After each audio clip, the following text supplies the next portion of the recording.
There are few things in this world more satisfying than a perfectly executed clothesline. I'm not talking about some flimsy, retractable string you hide in a plastic case like a dirty secret. I'm talking about a real, honest-to-God clothesline. 2 sturdy cedar posts, sunk 3 feet deep in concrete I mixed myself, connected by 100 feet of glorious, vinyl-coated steel cable, gleaming in the suburban sun. It was a monument to thrift, environmental responsibility, and the timeless, soul-soothing scent of sun-dried cotton.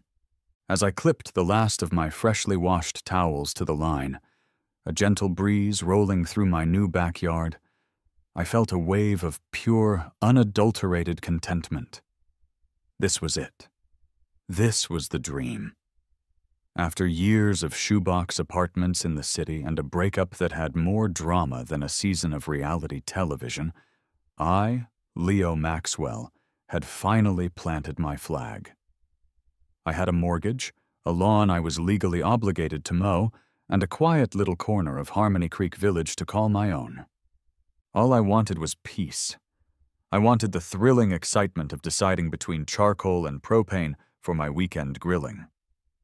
I wanted to spend my days designing sleek, minimalist websites for my clients and my evenings listening to the crickets, not my neighbors' domestic disputes through paper-thin walls. I craved a life so mind-numbingly boring it would be considered a Class A narcotic in my old neighborhood. My backyard backed onto a small, pristine patch of community green space. The air smelled of cut grass and chlorine from a distant pool. It was perfect. I took a long sip of my beer, admiring my work. The white towels billowed like the sails of a ship charting a course for tranquility. "Brave man." The voice, dry and smoky, drifted over the fence from my right.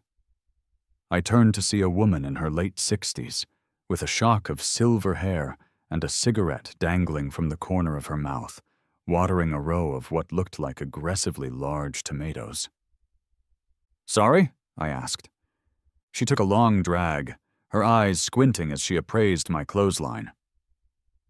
"The line," she said, exhaling a plume of smoke. "You're a brave man putting that up." She gave me a slow, knowing smile that was equal parts amused and pitying before turning back to her plants. I just chuckled and shook my head. Brave? For doing laundry? What kind of place had I moved to? I'd soon find out it was the kind of place that had bylaws thicker than a phone book and a queen to enforce them. My neighbor's name, I learned, was Brenda.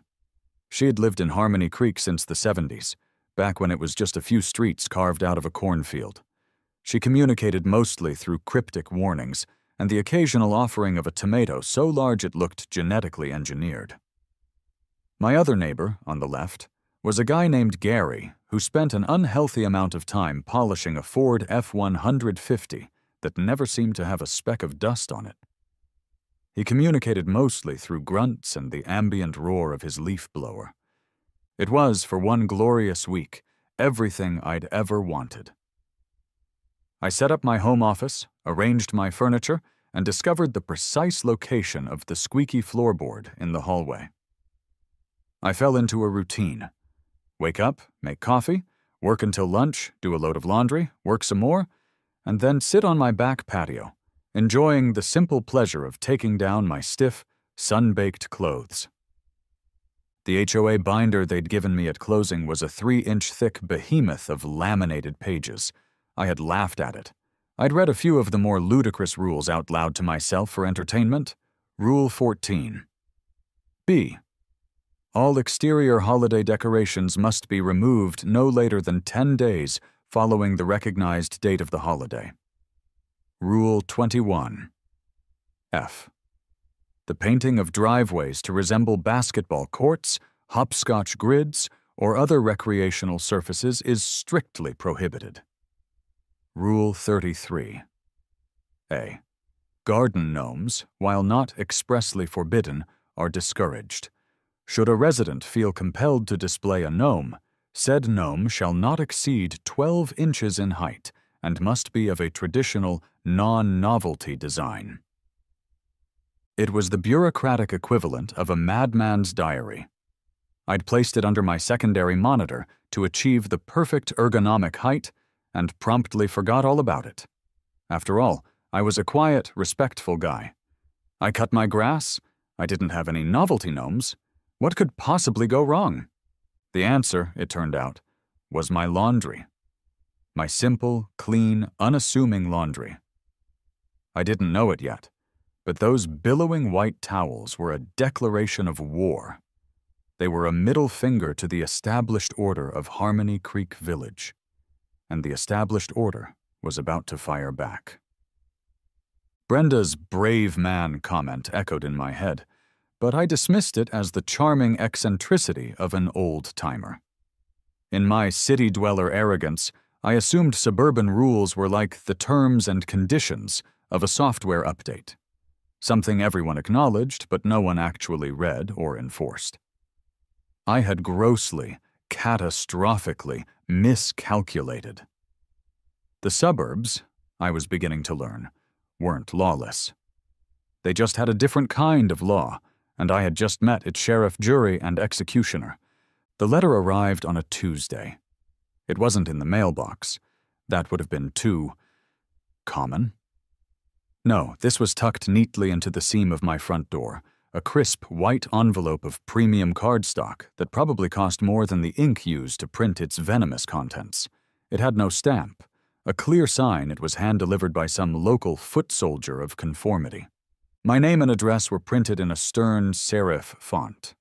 I opened it. The letterhead was embossed. Harmony Creek Village Homeowners Association, Architectural Review Committee. Even the name of the committee sounded pretentious. It began politely enough. Dear Mr. Maxwell, welcome to the neighborhood. We trust you are settling in well. But the pleasantries ended there. The second paragraph got right to the point. It has come to our attention that a temporary structure has been erected in your rear yard, specifically a clothesline. Per Bylaw 19, Section C, permanent or long-term temporary structures, including but not limited to sheds, tents, and clotheslines, are not permitted without prior written approval from the Architectural Review Committee. It went on, citing concerns about maintaining the aesthetic uniformity and visual harmony of the community. But it was the final sentence of the paragraph that lit the fuse. While we appreciate the desire for eco-friendly living, the public airing of laundry is considered an unsightly visual nuisance and negatively impacts the property values of your neighbors. Unsightly visual nuisance? I read the phrase 3 times. My clothesline, a collection of Target's finest bath towels and some Hanes t-shirts, an unsightly nuisance? Was the sun that dried them a nuisance? Was the gentle breeze that made them dance a nuisance? This wasn't about property values. This was about control. This was a shot across the bow. The letter was signed, in a sharp, aggressive cursive, by one Carol Jenkins, president of the HOA. My first instinct was to write back a scathing, sarcastic reply. My second instinct was to ignore it completely, but my third, and ultimately prevailing instinct, was to handle it like a mature, 30-something adult homeowner. I would go talk to her, face to face. Surely a simple conversation could clear this up. Carol's house was 2 streets over. It was exactly what you'd expect. A beige McMansion so sterile it looked like it had been scrubbed with bleach and despair. The lawn was an unnatural shade of green, the boxwoods trimmed into perfect, soulless spheres. There wasn't a single weed, a single stray leaf, a single sign that actual human beings lived there. I rang the bell. The door was opened by a woman who was the human equivalent of her house. She was probably in her late 50s, with blonde hair sprayed into a rigid helmet, a white tennis skirt, and a visor, despite being indoors. Her face was a mask of strained politeness. "Yes?" she said, her voice thin and sharp. "Hi, Carol. I'm Leo Maxwell from 112 Arborwood. I got your letter. I think there's been a misunderstanding about my clothesline." Her smile didn't reach her eyes. "There's no misunderstanding, Mr. Maxwell. It's a clear violation of the bylaws you agreed to when you purchased your home." "Right, but it's a clothesline. I'm just trying to save a little energy, be a bit more green." I tried for a charming, neighborly smile. It bounced off her like a rubber ball off a brick wall. "This isn't a European hostel, Mr. Maxwell," she said, the condescension dripping from every syllable. "We have standards in Harmony Creek. Your neighbors shouldn't have to look at your unmentionables while they're enjoying their patios." "My unmentionables? They're towels and t-shirts, Carol, not a Victoria's Secret catalog." "The rule is the rule," she snapped, her politeness mask finally cracking. "You have 14 days to remove the structure. It's all in the letter. Have a wonderful day." And with that, she closed the door in my face. Not slammed it. A slow, deliberate, soul-crushing close. I stood on her unnervingly perfect welcome mat, fuming. The war was on. She had just made a very powerful, very petty enemy.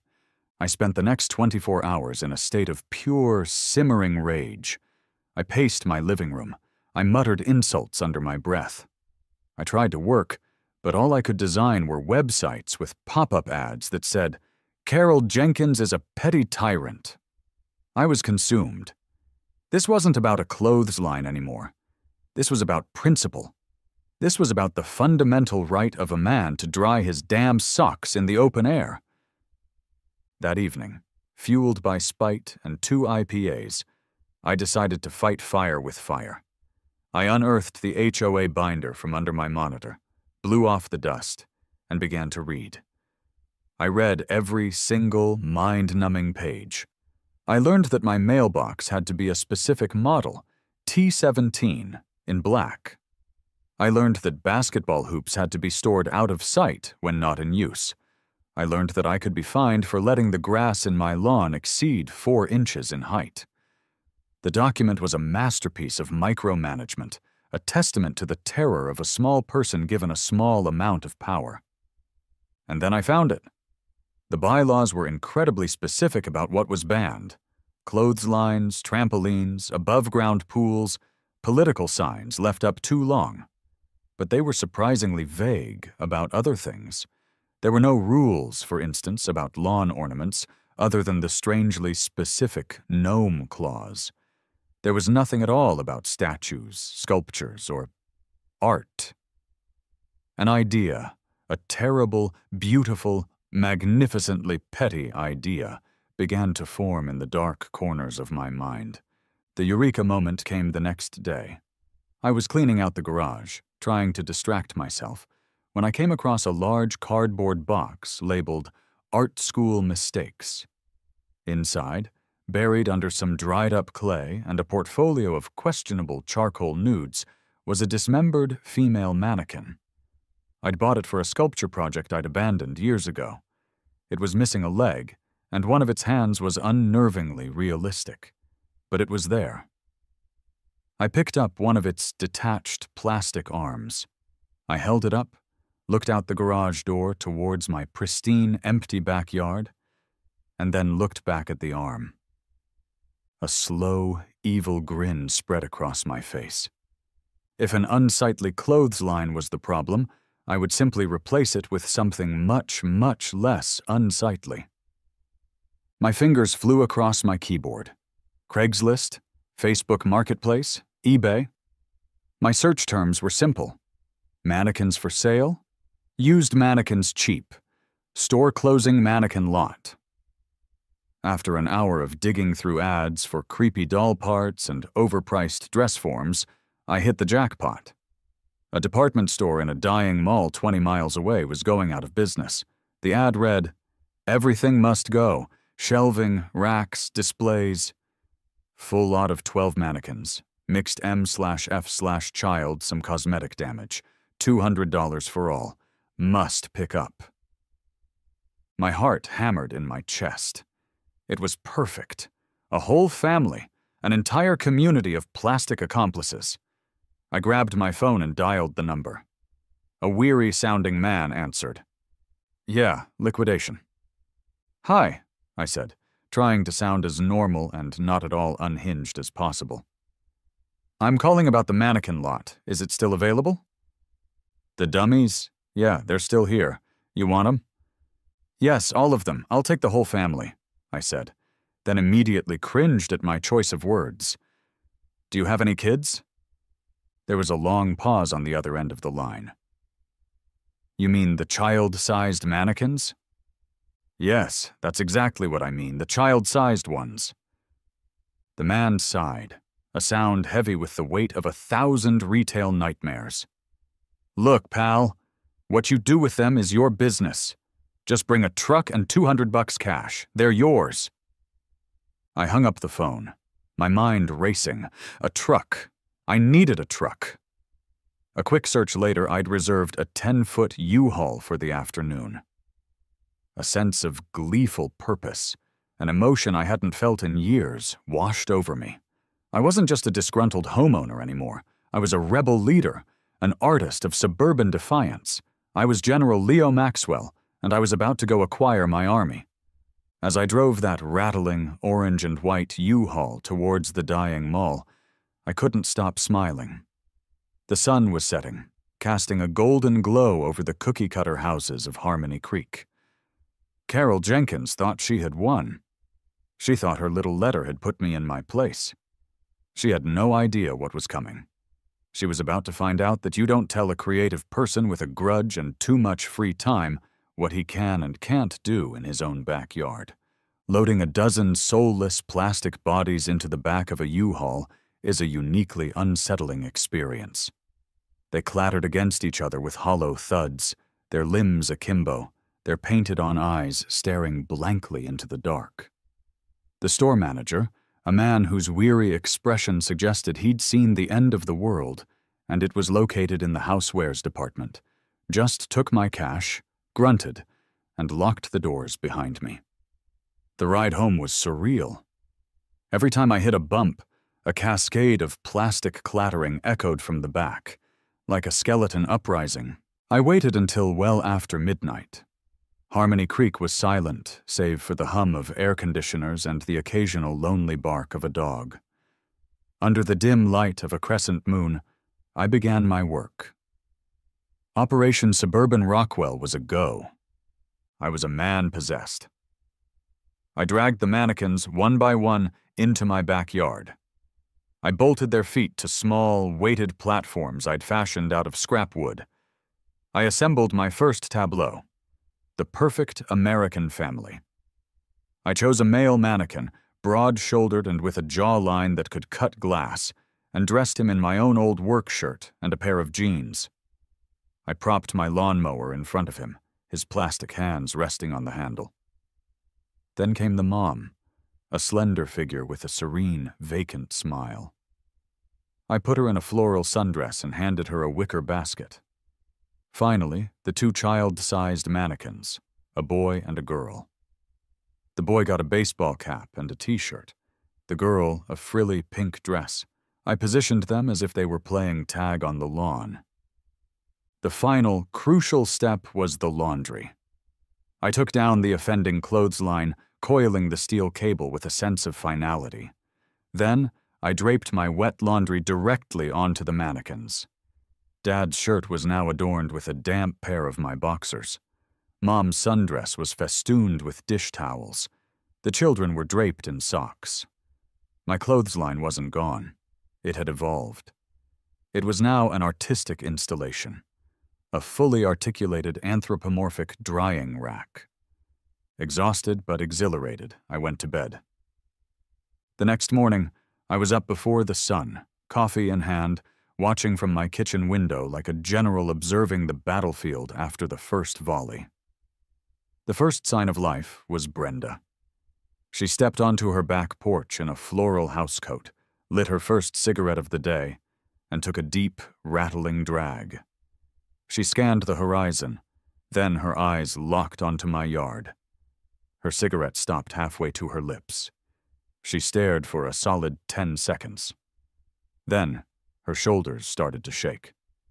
A low chuckle escaped her, then a full-throated, hacking laugh that echoed across the quiet yards.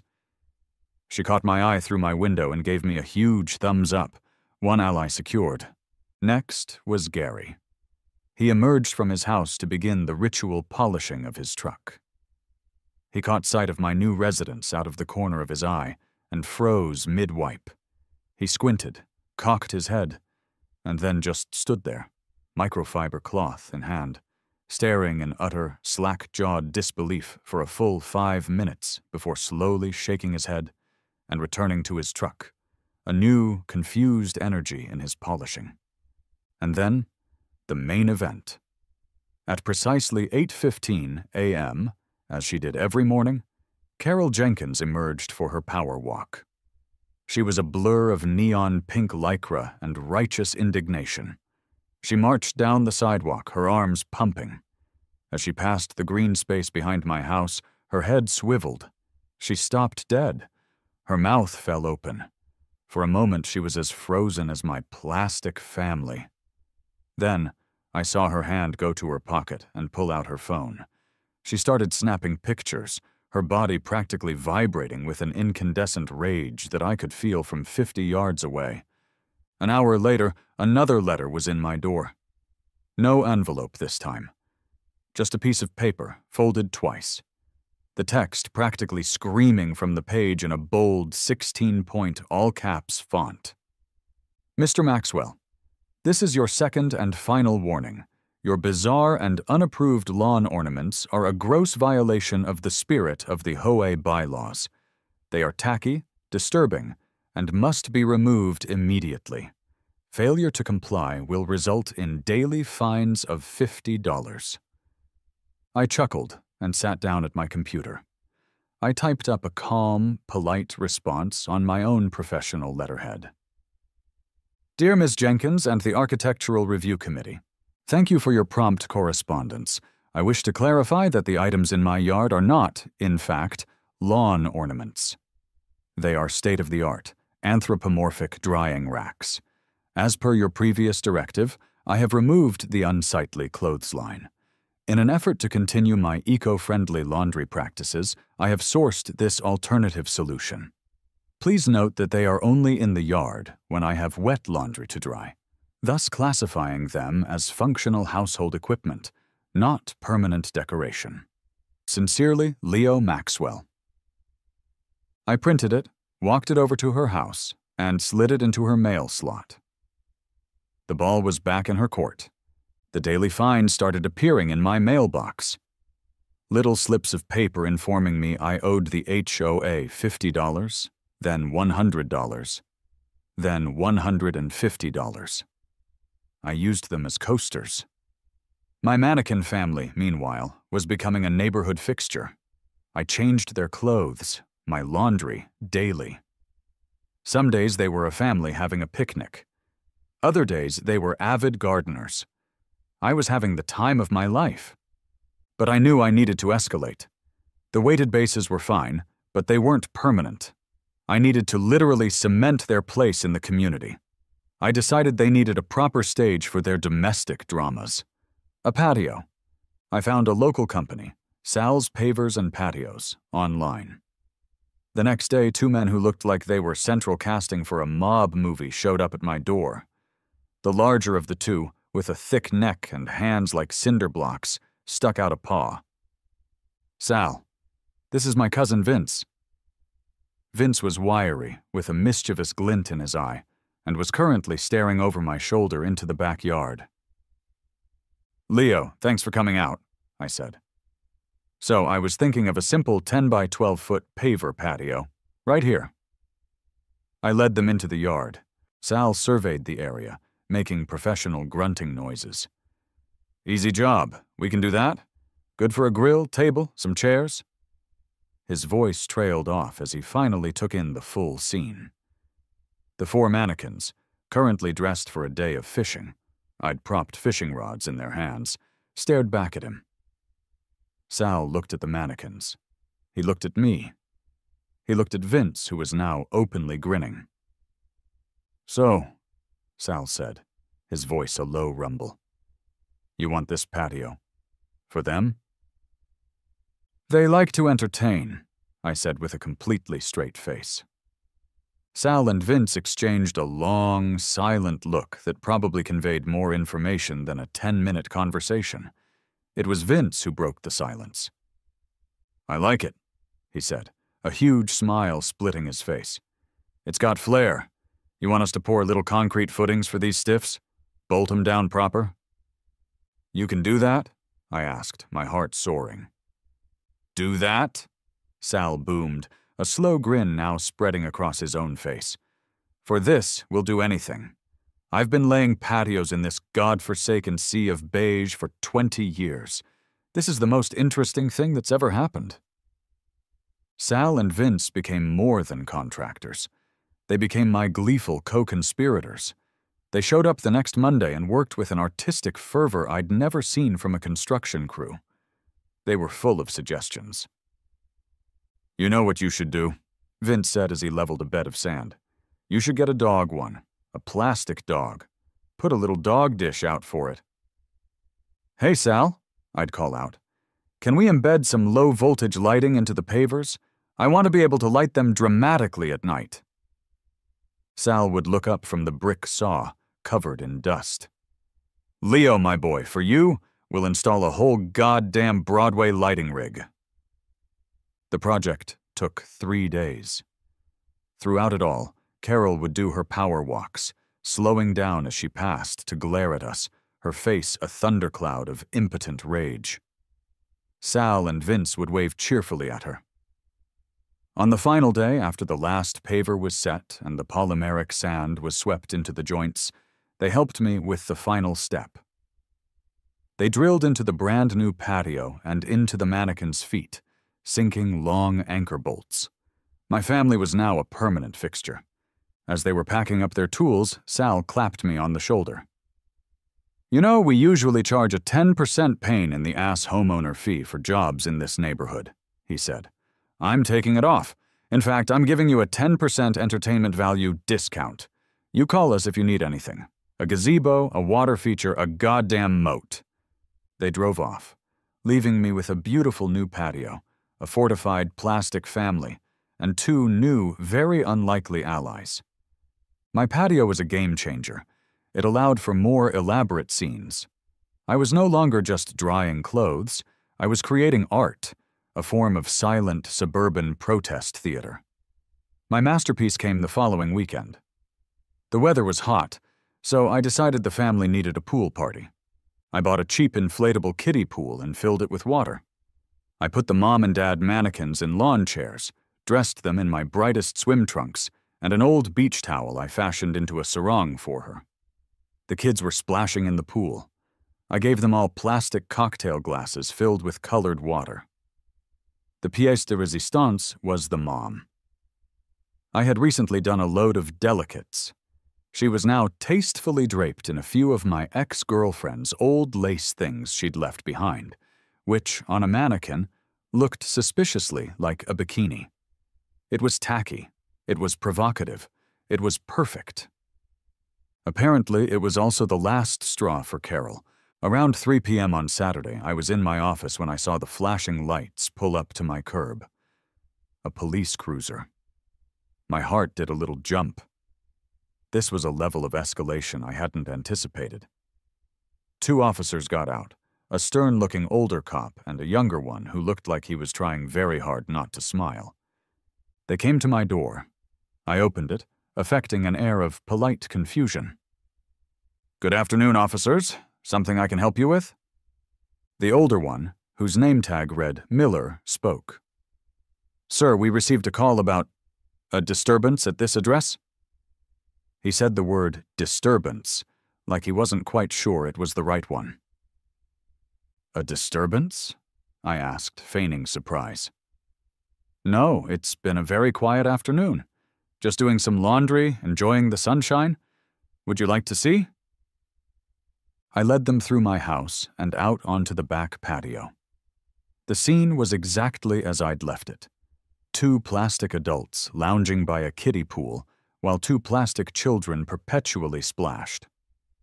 Officer Miller surveyed the scene with the grim solemnity of a homicide detective. His younger partner, Officer Davis, took one look, made a small, choking sound, and quickly turned away to examine a very interesting patch of grass near the fence. His shoulders were shaking. Officer Miller walked over to the female mannequin and peered at her. He looked back at me. "Sir," he began, his face an absolute mask of professionalism, "we received a report of indecent exposure." "Indecent exposure?" I gasped in mock horror. "Where? Are my children safe?" "The report was concerning her," he said, gesturing with his chin at the bikini-clad mannequin. "Oh, Margaret?" I said, giving her a name on the spot. "She's just drying my delicates. Is her attire in violation of some ordinance?" Officer Miller stared at Margaret for another long moment. I could see a tiny muscle twitching in his jaw. He was fighting a battle for composure and winning, but just barely. "Sir," he said, turning back to me, "as the individual in question is made of acrylonitrile butadiene styrene and does not possess the biological features required for what is legally defined as indecent exposure, no crime has been committed. Furthermore, as they are not technically alive, they cannot be disturbing the peace." He took a deep breath. "Have a good day, sir. Please try to keep the peace with your neighbors." He motioned to his partner, and they walked back toward the house. As they passed through the gate, I clearly heard Officer Davis whisper, "Margaret? He named her Margaret?" And Officer Miller's gruff reply, "Shut up, Davis. Just get in the car." As the cruiser pulled away, I felt a surge of pure triumph. I had won. I had called her bluff, and she had folded spectacularly.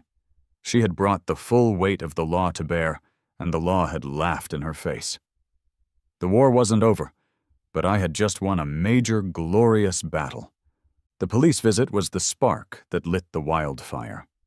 Brenda, who had watched the entire exchange from her kitchen window, apparently had a grandson who was, in her words, terminally online. He posted a picture of my pool party scene, complete with the police cruiser out front, on Reddit. The title was simple. "My grandpa's neighbor is in a war with his HOA. This is his latest move. The cops were just called." It exploded. By Monday, it was on the front page of the RR Funny and R Malicious Compliance subreddits. By Tuesday, a local blogger who ran a site called Suburban Secrets picked it up. Her article, "Harmony Creek HOA Horror. Man Fights Back with Mannequin Army," was shared thousands of times on Facebook, mostly by people who also hated their HOAs. On Wednesday, the news van showed up. It was a crew from a local channel, a perky reporter named Tiffany, and a weary-looking cameraman. Tiffany rang my doorbell, her smile impossibly wide. "Hi, Leo Maxwell? I'm Tiffany from Action News. We are doing a story on your situation, and we'd love to get your side of it." Brenda had coached me for this moment. "Be charming," she'd said, tapping ash into her tomato planter. "Be funny. Be the reasonable guy pushed to the brink by a crazy person. America loves that story." So I was. I invited them in, offered them water. I calmly and wittily explained the whole saga, from the initial letter about my unsightly clothesline to my creative, eco-friendly solution. I framed it as a story of artistic expression and fighting for individual rights in an increasingly homogenized world. I made sure to name the mannequins for the camera. "That's Richard and Margaret," I said, pointing to the parents. "And the kids are little Timmy and Susie. They're a good family. Quiet. Don't cause any trouble." The cameraman snorted with laughter. I knew I had them. After they finished with me, they went straight for the lion's den. Carol's house. I watched from my window as Tiffany ambushed her during her afternoon power walk. It was a train wreck in the best possible way. Carol, caught off guard and seething with rage, came across as completely unhinged. She ranted about bylaws and property values. She called my mannequins demonic and a perversion of the American family. She wagged her finger at the camera. "This is about standards," she shrieked. "Without standards, we have anarchy." The segment aired that night on the 6 o'clock news. They intercut my calm, funny interview with her wild-eyed tirade. I looked like a quirky suburban folk hero. She looked like a villain from a Disney movie. The effect was immediate and seismic. The neighborhood, which had been a quiet battlefield of glares and whispers, was now openly divided. I woke up the next morning to find a bag of tiny, doll-sized clothes on my porch with a note that said, "For the kids, go get 'em! Team Leo." Someone else left a 6-pack of beer. Grumpy Gary, while washing his truck, actually made eye contact with me, cracked a tiny, almost imperceptible smile, and gave me a slight nod. It was the equivalent of a hug from him. The forces of Team Carol were just as mobilized. A group of women who looked like her clones would march past my house, deliberately turning their heads away in a synchronized display of disapproval. I received another HOA notice, this one a formal, legal-looking document about the fines, which I now had enough of to wallpaper a small bathroom. The battle lines were drawn. My little patch of grass and the plastic family that resided on it had become the epicenter of a suburban civil war. And I had a feeling the final, decisive battle was just around the corner. Public humiliation on the local news did not, as I had hoped, cause Carol to retreat and reflect on her life choices. Instead, it was like pouring gasoline on a bonfire of pure, concentrated fury. She doubled down. She went nuclear. A week after the news segment aired, a new letter arrived. This one was different. It was on thick, creamy cardstock and was delivered to every single house in Harmony Creek Village. It was an official summons. "Mandatory emergency HOA meeting," the headline screamed in a font usually reserved for declarations of war. Agenda Item 1. Discussion and vote on proposed Bylaw Amendment 17C, the prohibition of all anthropomorphic figures, statues, and effigies within public view. She was trying to write me and my plastic family out of existence. It was a direct, targeted legislative strike. The meeting was scheduled for the following Thursday in the community clubhouse, a soulless beige building with fluorescent lighting and the faint smell of chlorine and desperation. The night of the meeting, the room was packed. I'd never seen more than 10 people at an HOA meeting before. Tonight there must have been 100. The room was clearly divided. On the right side sat Team Carol, a collection of stern-faced men and women who looked like they ironed their jeans. On the left sat Team Leo, a motley crew of younger families, retirees like Brenda, and a few people who I think just showed up for the free coffee and the drama. I sat in the front row with Brenda at my side. She patted my hand. "Let her talk," she whispered. "The crazier she sounds, the better for us." Carol stood at a rickety podium, flanked by 2 other board members who looked deeply uncomfortable. She banged a small gavel. "This emergency meeting of the Harmony Creek HOA is now in session." She launched into her argument. She was surprisingly prepared. She had a projector and a slideshow. The first slide was a blurry, zoomed-in photo of Margaret in her bikini. "This is what our children are being exposed to," she said, her voice trembling with manufactured outrage. "Tacky, garish, and frankly disturbing displays that have turned our beautiful neighborhood into a laughingstock." She clicked through more photos, each one worse than the last, taken from weird angles to make the mannequins look as sinister as possible. She spoke of the erosion of community decorum, the flagrant disregard for our shared values, and the imminent collapse of our property values. It was a masterclass in fear-mongering. When she finished, there was a smattering of polite applause from her side of the room. She looked smug. "Now," she said, "the floor is open for discussion before we vote on Amendment 17C. I stood up. "I'd like to say a few words." I had come prepared, too. I walked to the podium and plugged my laptop into the projector. The first slide of my presentation popped up on the screen. It was titled, "Harmony Creek, a Modest Proposal for Aesthetic Diversity." A few people on my side chuckled. "Good evening, neighbors," I began. "Carol has shown you some pictures. I'd like to show you a few more." I clicked to the next slide. It was a picture of Gary's prize possession. A 3-foot-tall, polyurethane statue of a largemouth bass, painted in garish colors, leaping from his flower bed. "This magnificent creature lives over on Maple Lane," I said. "It is, by any definition, an anthropomorphic figure. Or, well, a fish-pomorphic figure, and, under Amendment 17C, it would have to go." Gary, sitting in the back, straightened up, a look of alarm on his face. Next slide.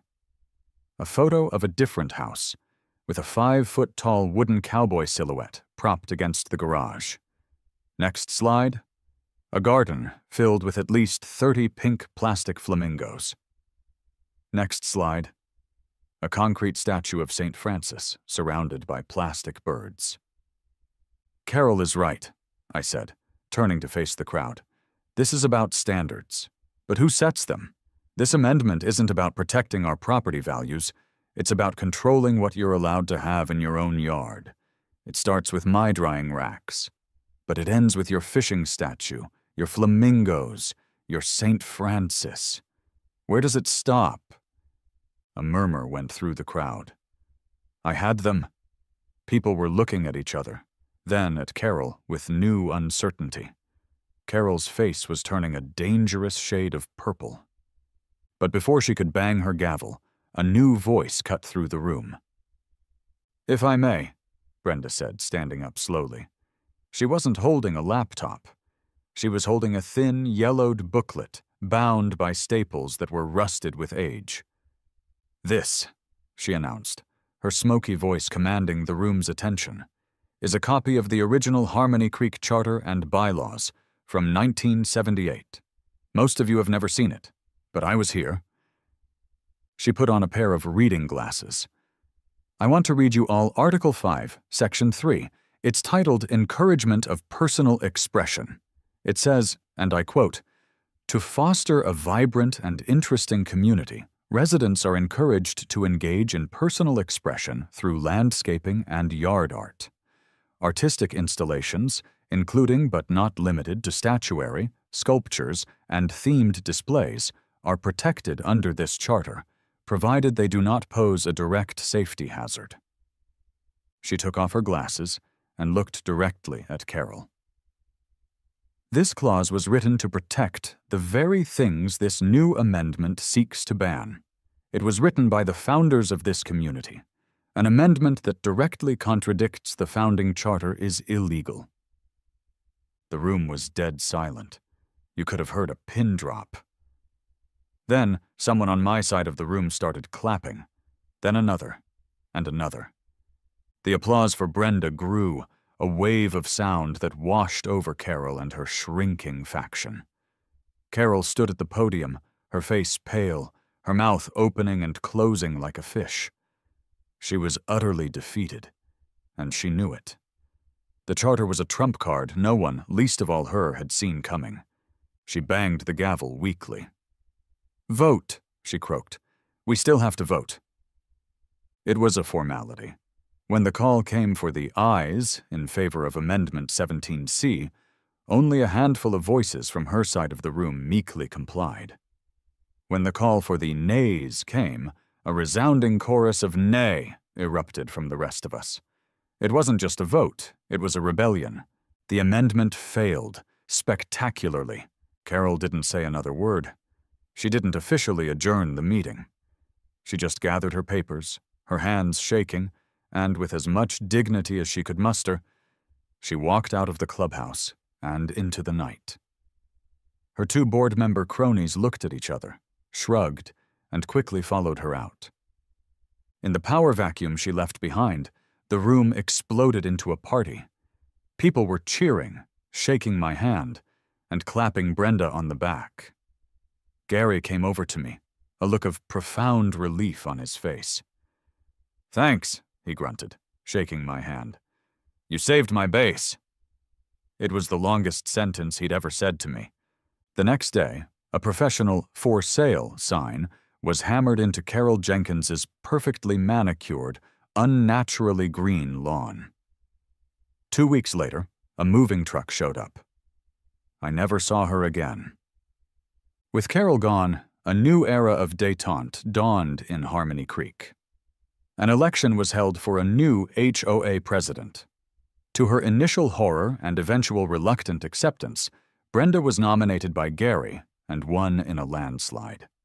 Her first official act was to declare a moratorium on all aesthetic violation fines and to form a committee to simplify the bylaws. The reign of terror was officially over. It's been a few months now.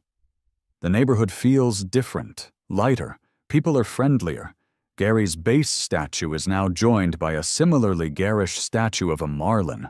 The Flamingo House has added a flock of pelicans. A new family moved into Carol's old house. The first thing they did was paint their front door a vibrant, joyful, and completely non-HOA approved shade of teal. Nobody said a word. My life is almost what I originally wanted. It's quiet, it's peaceful. I design my websites, I grill on the weekends, and I listen to the crickets. But it's not boring. It's better. I found a community here, not in the sterile conformity Carol wanted, but in the shared, quirky humanity she tried so hard to stamp out. I'm standing on my back patio, sipping a beer. The patio Sal and Vince built is holding up beautifully. I eventually took down Timmy and Susie. They've been sent off to college, as I told the neighborhood kids. I wanted some of my yard back. But Richard and Margaret remain. They're a permanent installation now, bolted to the patio, silent guardians of my backyard. They've become the unofficial mascots of Arborwood Lane. I change their outfits with the seasons. Right now, for the crisp autumn weather, Richard is wearing a flannel shirt, and Margaret has a cozy scarf wrapped around her plastic neck. They're no longer just drying racks. They're a monument, a trophy, a warning to all future petty tyrants. I brought back a clothesline, but a smaller, more discreet one. It's strung between 2 hooks I've installed on Richard and Margaret themselves. A final load of towels is hanging between them, billowing gently in the September breeze. I look at them, my strange, silent, plastic family, and smile. I came to the suburbs looking for a quiet life and accidentally started a revolution. I learned that sometimes the most absurd solutions are the most effective, and that you can't let anyone tell you how to live or how to do your laundry. My clothesline wasn't an unsightly nuisance. It was a battle flag. And damn if victory doesn't smell like fresh linen and sunshine.